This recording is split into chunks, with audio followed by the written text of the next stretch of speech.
Tila kasing sungit ng panahon ang galit ng mga nagprotesta sa ikatlong State of the Nation address ni Pangulong Bongbong Marcos. Mula sa Commonwealth Avenue sa Quezon City, nakatutok live si June Veneracion. June? Mel, sa kabila ng malakas na buhos ng ulan ay hindi pa rin natinag ang mga rallyistang anti-SONA sa kanilang kilos protesta. Wala rin naging epekto sa kanila, Mel. Ang banta ng mga otoridad na iligal ang pagsusunog ng effigy na naging bahagi na ng tradisyon tuwing SONA.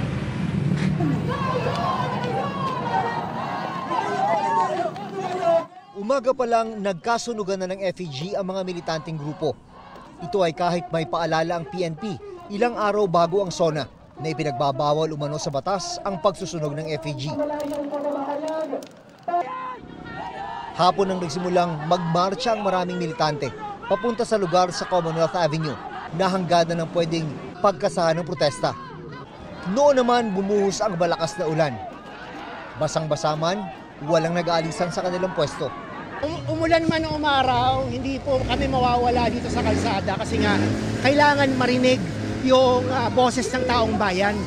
Para ipaglaban po ang karapatan ng mamamayang Pilipino. Okay lang po. Sakripisyo po. May ilang militanteng nakinig sa bahagi ng talumpati ng Pangulo kahit nasa rally. Hindi umano nararamdaman ng mga magsasaka ang ipinagmalaking suporta ng gobyerno. Bumabaha ng kasinungalingan sa loob.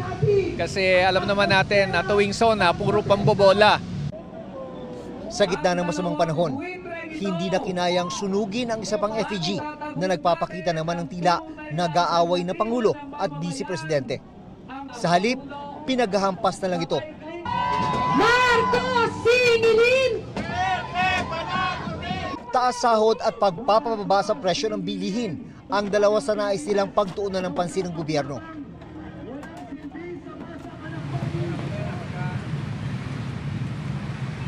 Bandang alas 5 ng hapon, Mel, ay kusa rin nag-alisa ng mga ralista pagkatapos ng kanilang programa. Isang oras sa lumipas ay inalista rin yung mga plastic barrier na hinarang sa ilang lane dito sa Commonwealth Avenue kung saan isinagawa nga yung rally. Pero sa kabila niyan ay base dito sa atin nakikita ay mabigat pa rin ang daloy ng traffic hanggang sa mga oras na ito. Mel. Maraming salamat sa iyo, June Veneracion.